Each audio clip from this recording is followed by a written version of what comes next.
and welcome to Addicted to Murder. This is Courtney, licensed professional counselor with over a decade of experience. This is Trisha, and I'm going to go to a Marlish baby shower later today. Marlish? That sounds fun.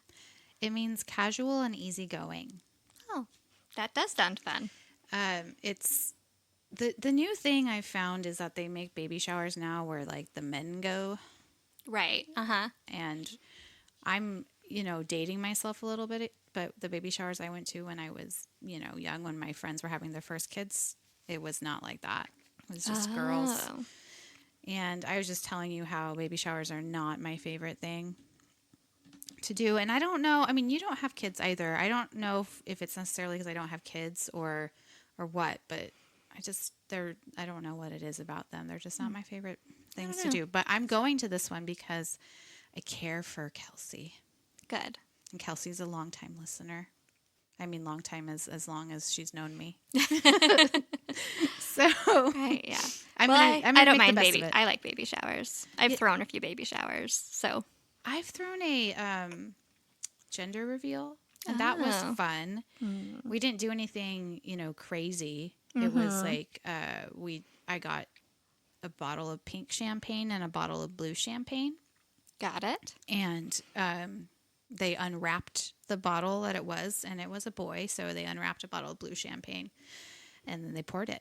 Oh. And it was like easy and cute, and the dad was super excited, but the mom was a little more like, I wanted a girl, and you could see it on her face. It was pretty funny.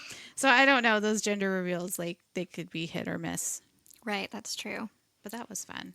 And I'm glad they didn't do something like explode a bunch of confetti into nature that will never biodegrade. Or like accidentally start a fire.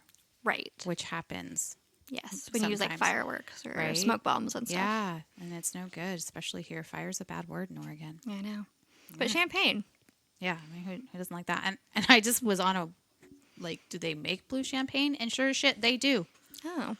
Yeah, it wasn't like a special bottle or anything. It's specially made or anything. I got it like World Market. Huh. Yeah.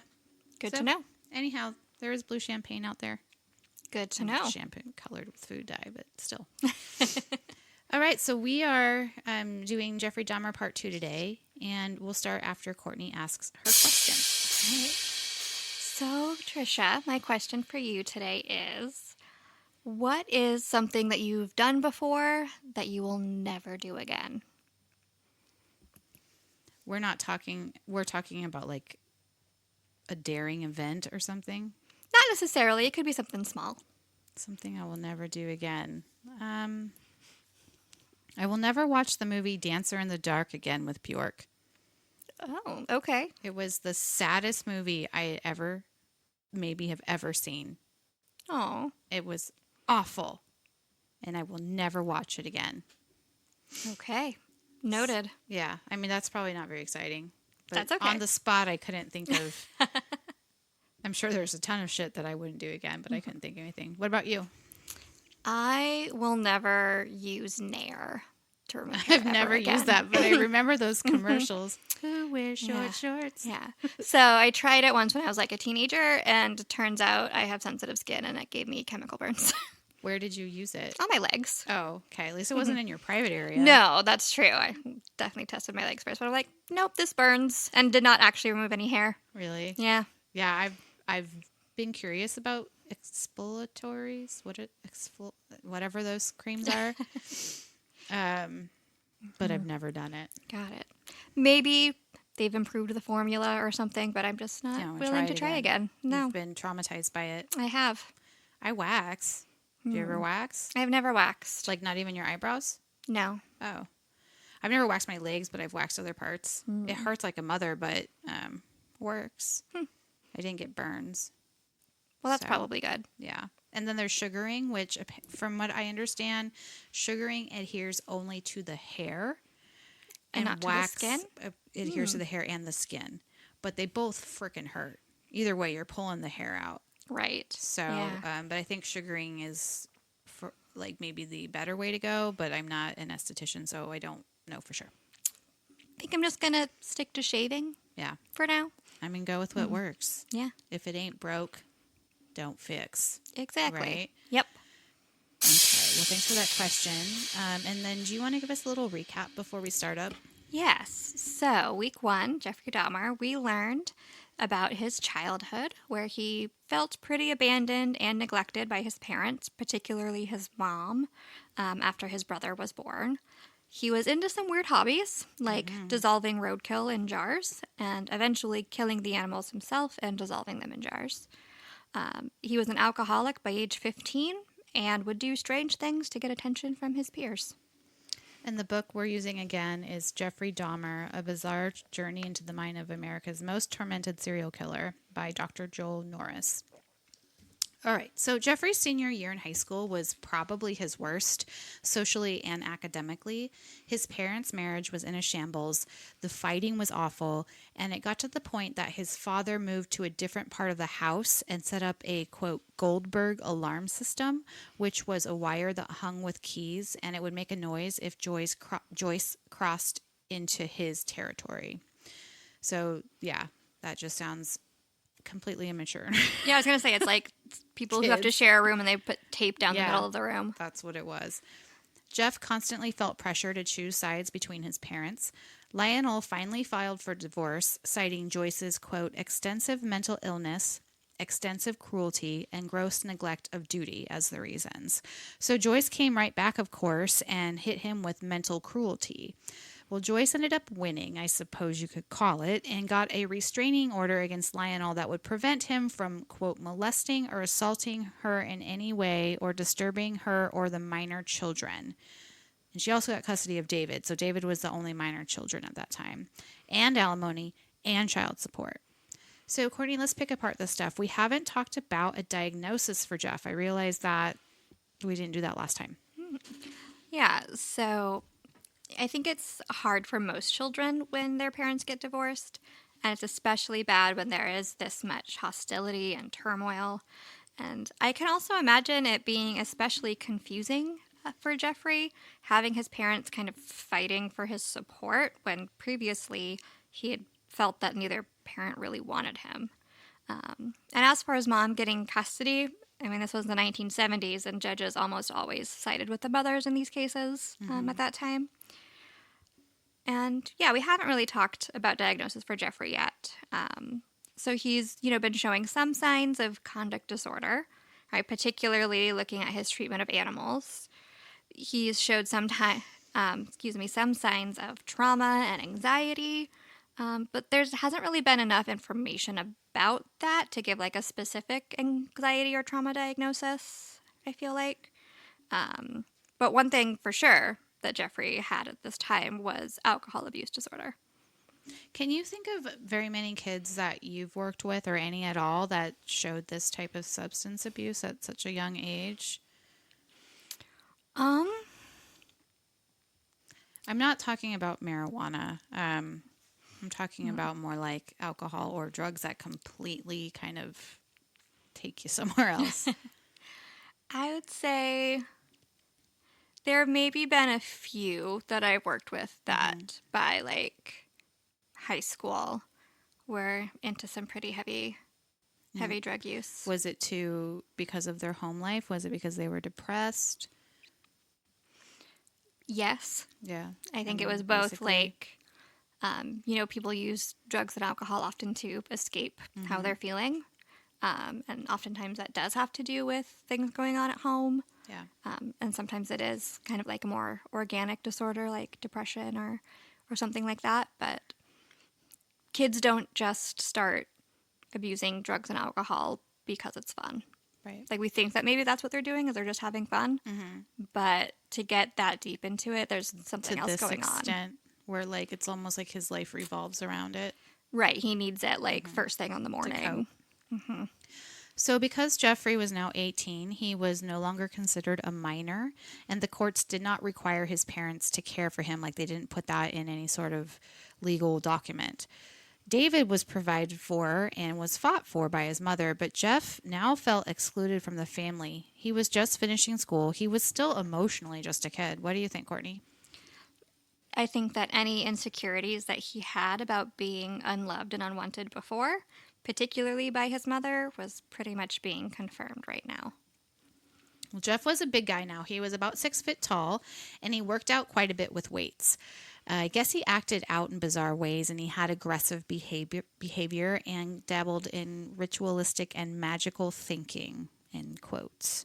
By June of 1978, the house was totally divided. David and his mom were on one side of the house, and his father was on the other. So there was that restraining order, I guess, but I guess they could still share the house. I don't know. It was just he couldn't touch her or the kid, I guess. Lionel eventually went to a hotel to escape the chaos, and pretty soon after that, Joyce moved out. Now, Lionel and Joyce did not communicate this to each other. Lionel did not know that Joyce was gone, and honestly, it does not sound like Joyce cared enough about Jeff to make sure he would be okay. Perhaps I'm being unkind, but that's kind of how it looks.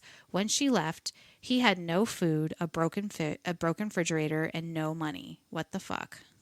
Courtney, do you think that Jeff thought this was his fault? You know, Jeffrey had actually been abandoned by both of his parents now. And I believe, if I'm remembering right, it was literally kind of within a day of each other that they left. Yeah, I think it was right after Dad left, Joyce was like, well, I'm leaving too. Right. And no one talked to each other or to Jeff about it at all. So he just kind of woke up one day and both of his parents had moved out of the house. And so I think Joyce being able to just leave like that speaks a lot about the lack of attachment between Jeff and his mom. Very clearly, she had a strong bond with his younger brother, but not with him. And so I think that is pretty obvious here. And I think it also shows the overall selfishness of kind of both of Jeffrey's parents. They were both sort of thinking only about themselves and not thinking about how this would affect, their eldest child. Yeah. Right? So I believe that Jeffrey probably did wonder what he had done or what it was about him that made his parents stop caring about him. I mean, at this point, Lionel didn't know that Joyce left, but he also didn't, for quite a while, check in, as we'll see. Right. Yeah, Jeff. Exactly. He could have figured it out much sooner. Yeah. Well, let's talk a little bit about borderline personality disorder, and if you think at this point Jeff would qualify. We know he developed it eventually.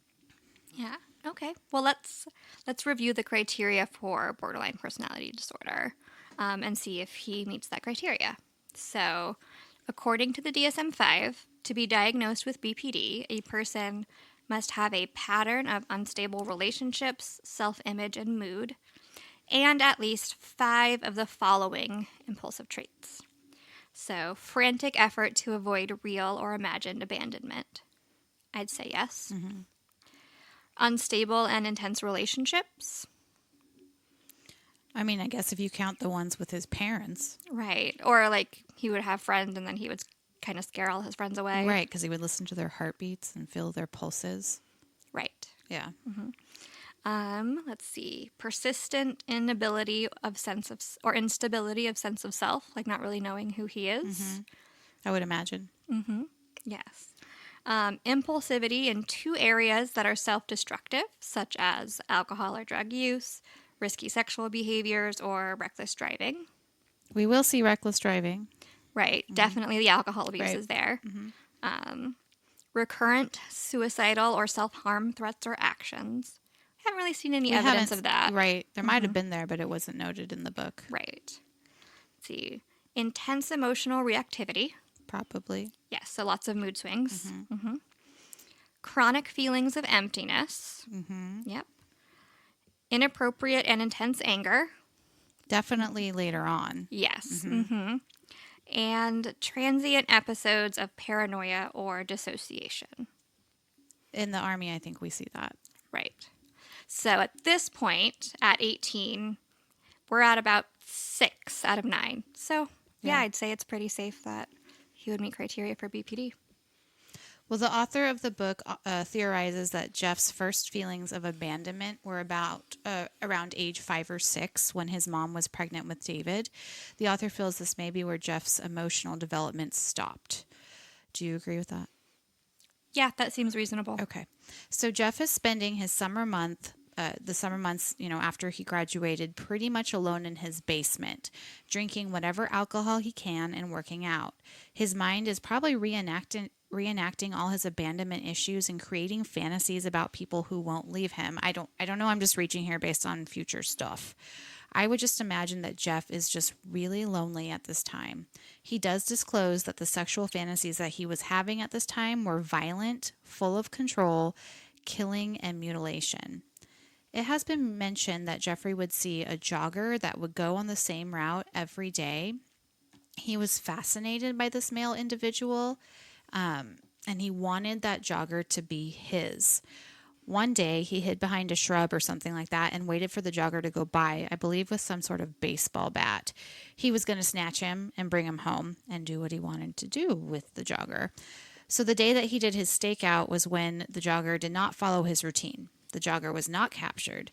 So if this is a true story, I've always wondered if that jogger knows, who he was. Like, because this was kind of like a big thing that came out later on. And if he was like, oh my God, I used to run by the Dahmer house all the time, that was me.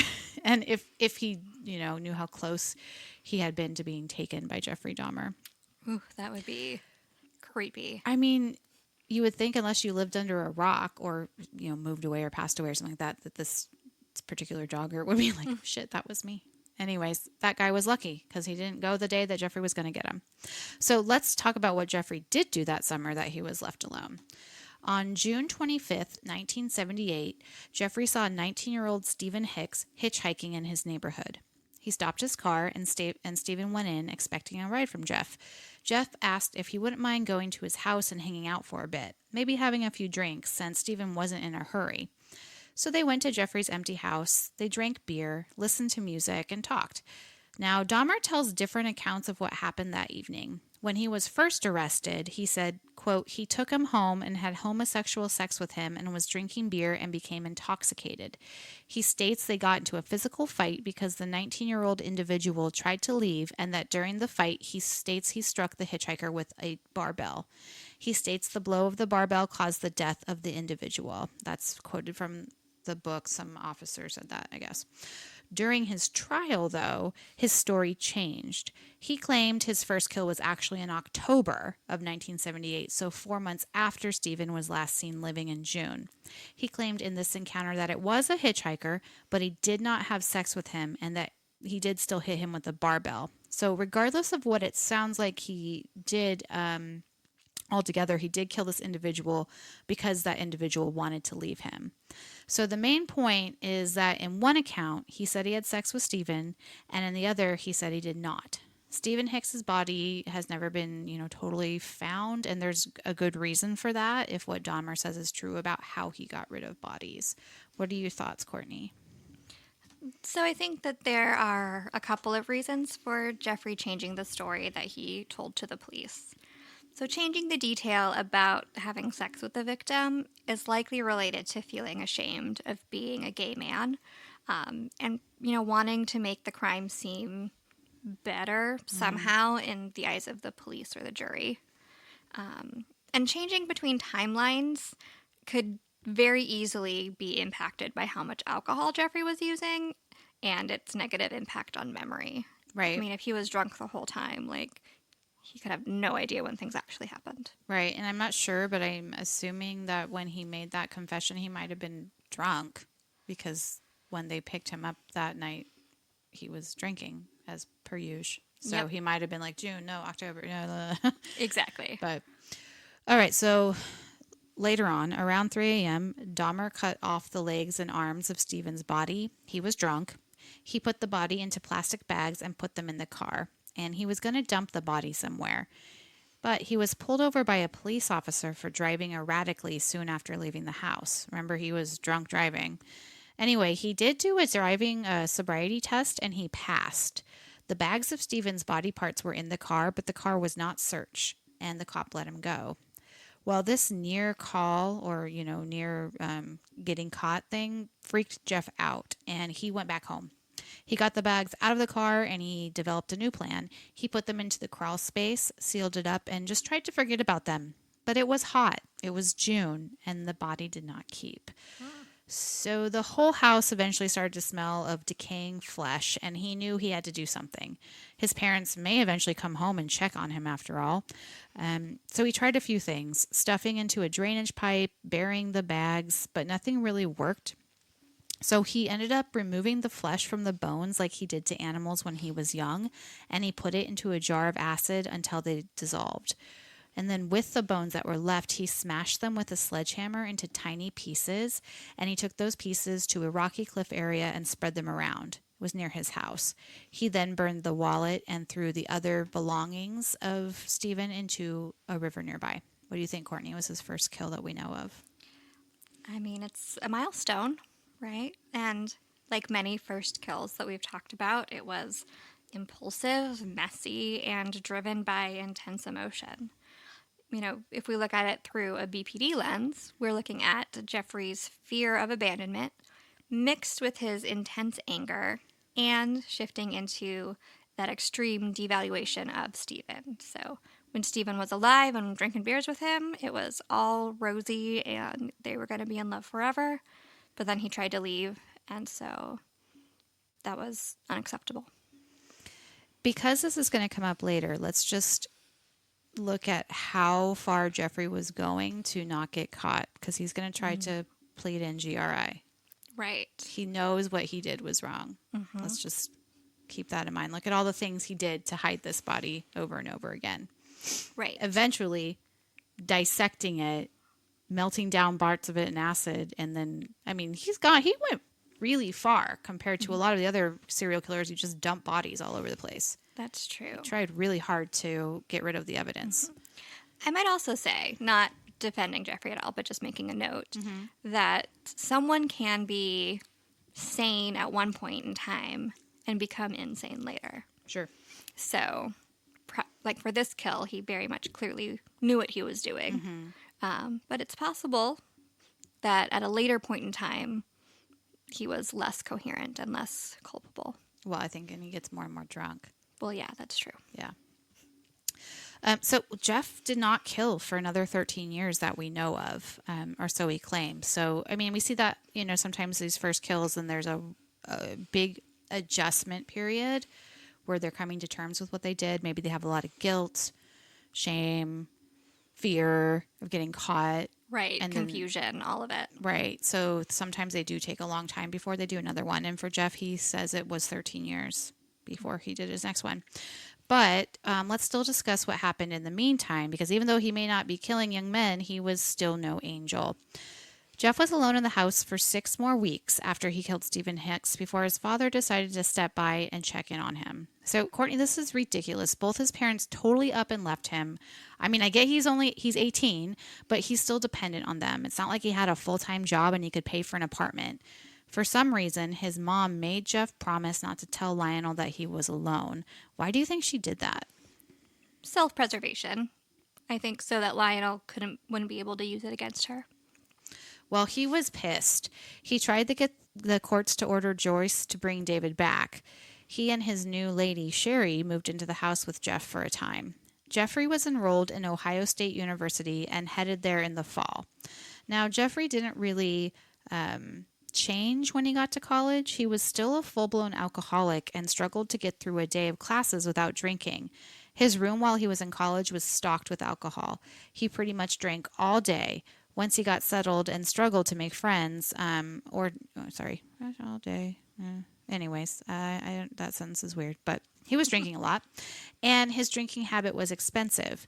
He was constantly out of money. Jeffrey got so desperate to support his booze habit that he started to sell his plasma to the Columbia Blood Bank. It was rumored he also stole items out of dorm rooms to support this habit. Jeffrey pretty much flunked out of college that first quarter he was there. Lionel came and visited him once and saw all of the liquor bottles in his room and decided he may be suited better for the military. Perhaps that could sort him out. Courtney, are you surprised by any of this? I am not surprised at all. Jeffrey was already a serious alcoholic, and trauma frequently leads to increased substance use. And so Jeffrey had the trauma of being forgotten by his parents, and then the trauma of his first murder, which even if he enjoyed was still like a big stressor. So chances are that those two events, particularly the murder, was kind of all that he could think about for a long time. And so he probably was drinking more to maybe try and drown out some of those memories and those thoughts. And then all at this time, right, he didn't have friends or many marketable skills, really. And so being an addict resorted to whatever he needed to do to keep himself drunk. And of course, we all know that the military is the perfect place for traumatized addicts with personality disorders. It's worked out so well in the past. Do you think, knowing what you know about Jeffrey, that he regretted killing Stephen Hicks? Like he felt remorse for his actions? That's a good question. It's kind of tough to tell with him. Because one would think that part of the reason he was drinking so much was maybe to like get over his guilt, for what he did. But maybe he was drinking so much to suppress his impulses to do it again. Right. I think it's possible that there were, probably some mixed feelings about it. Like, once it was done, it could have been like, well, I shouldn't have done that, or like, Yeah. I went too far. I went too far, but then also... I didn't mean to kill him with the barbell. Exactly. I was just acting out of rage, and we could have still been friends or whatever. But at the same time, right, he was having a lot of those violent sexual fantasies. Right. And so I imagine he also got some enjoyment out of killing Stephen. And that itself may have been kind of scary for him. Yeah. No one to talk to about it. Exactly. He's all by himself. Right. For 6 weeks, at least. Well, Lionel and Sherry got married a few months later. And in January, Jeff headed to Fort McClellan in Alabama. He chose military policing as his career. I guess it was an intense program and he couldn't handle it. So he changed to a medical specialist and was transferred to Fort Sam Houston in Texas. His training was about 5 weeks long, and he learned many things, including different types of medications and their uses. He learned about painkillers, sedatives, and paralytics. After he passed his tests in this discipline, he was sent to Germany. Now, just because he was in the military did not mean he was sober. His bunkmates spoke of his suitcase that opened into a mini bar. Liquor was not allowed on the base, but he snuck it in through this device. Apparently, he liked mixing a martini, putting on his headphones, listening to, quote, headbanger music, and pretty much tuning out everyone and everything else. Quote, he wouldn't move. He wouldn't even go out for chow. He wouldn't get takeout food. He'd drink until he passed out and then wake up and drink some more. There were a lot of people who used to drink, but not like him. That was someone he was in the unit with. Even with his drinking, he was considered a good medic that first year. He did not have any memorabilia in the area of his bunk. Like everyone else had pictures of their families or girlfriends or boyfriends or whatever. He did not get any mail. He was a loner. Some claim he would occasionally go out and visit a prostitute.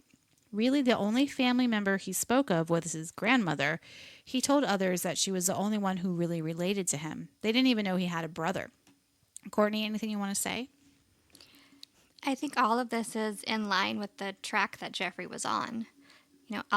Alcoholism leads to bad moods and loneliness, which leads to drinking more alcohol and on and on.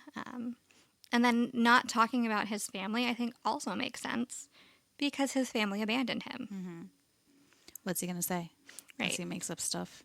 Exactly. Yeah, I've got a brother, but we don't talk because my mom took him away and left me alone. Well, during his second year in the service, things started to get worse for Jeffrey. He was drinking even more, and when he was sober, he was still kind of funny, and apparently when he had conversations, he said intelligent things. However, when he was getting drunk now, he would go off in a negative way towards homosexuals and people of color. He would try to pick fights this way, but since he wasn't really any bigger than the other men in the barracks, nothing really came of these fights. Dahmer's racist tirades became more and more of a problem as there were black soldiers in his unit. One soldier said that when Jeff was drunk, he would scare him. He knew that he could be dangerous, but when he was sober, he gave him a birthday card. Courtney, homophobia and racism would continue to play a role in his life. Is there anything you'd like to comment on? So the homophobia makes sense here because Jeffrey clearly struggles with internalized homophobia. And so this means that he has latched on to the social narrative at the time that being gay is wrong, bad, disgusting, etc. And so that results in intense self-hatred because he is gay himself. So that means that he is wrong and bad and disgusting. Which probably made him drink more. Absolutely. Yep. And, he may have also felt that expressing hatred towards gay people would make others maybe not suspect that he was. The whole idea of, like, if yeah. I am really vocal about how much I hate it, they can't possibly think that I could belong to that group.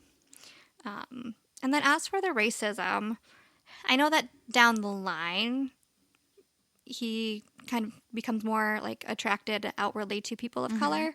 But at this time, he may have genuinely really believed what he was saying and just was a racist. Or maybe he felt like racism and homophobia kind of go together.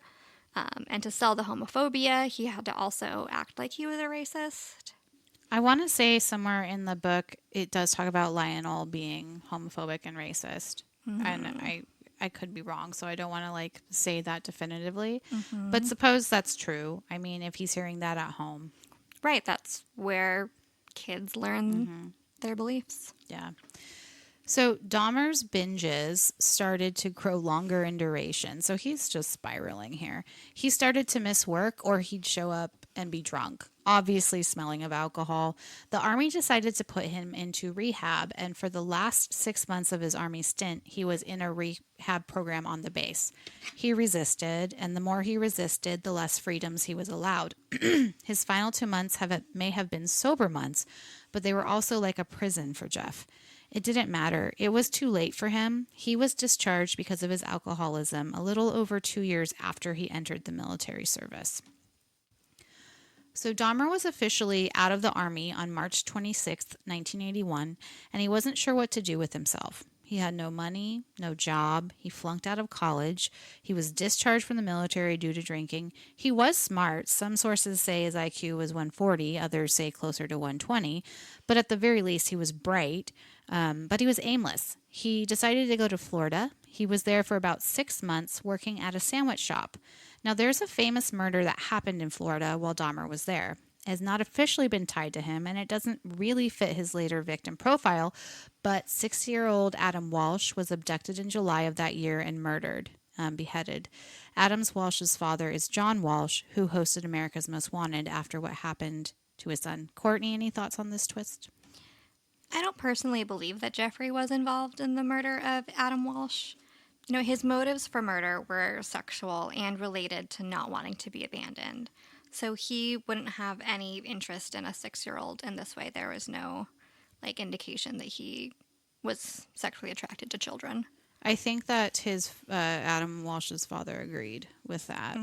But it was still one of those things that was thrown out there. He was there at the time. Apparently, there were witnesses that saw someone that fit Dahmer's profile walking in the same mall that Adam was at. But as I've learned, memory and eyewitness identification is shit. Right. And I am positive there were probably other serial killers wandering around Florida at that time. Right. And a blonde 22-year-old man is probably pretty all over the place in Florida. Right. Especially maybe a gay man who's tall and buff. Anyhow, that's where we're going to stop for the day. He does get into a little more trouble before his next murders, but we'll talk about that next week. Yes. Do you have anything you want to say? No, I think that's a good place to stop. Okay. Well, everyone be safe, and we will see you next Tuesday. Bye. Bye.